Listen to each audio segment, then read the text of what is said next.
بكم طبختنا اليوم مرقة الباقلة. اللي احتاجه باقلة هاي مفلسة طبعا، هاي جامدة يعني، ومعجون خاشوقتين معجون، وبصلاية واحدة، وماجي وفلفل وملح، واللحم على النار. بس هذا اللحم حامسته اني وحدير له الزيت.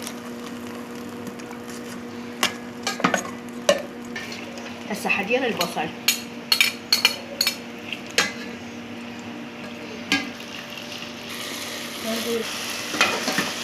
وسندق البصل،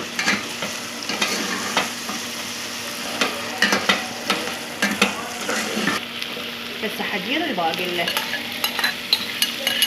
هاي مقدار نص كيلو باقلة، كيلو باقلة، بس هي من تتفلس تصير نص كيلو. خليها شوية تحمر.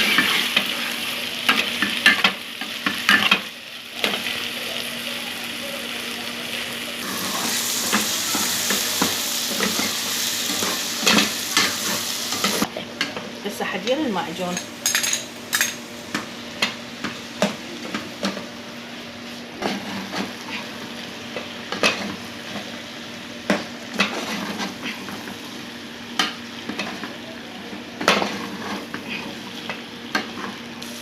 بس هاي عندي مي مال طماطة حديرة.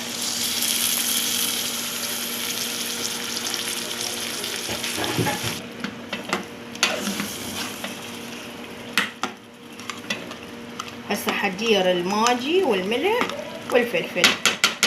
هاي الماجي والملح والفلفل، وهسه حدير المي.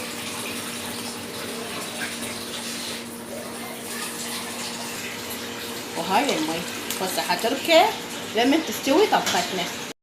كملت وحبدي اصب. هسه طبختنا كملت وبديت اصب بيها، وهاي طبختنا كملت، وان شاء الله تعجبكم، ولا تنسون تابعوني بالبيج.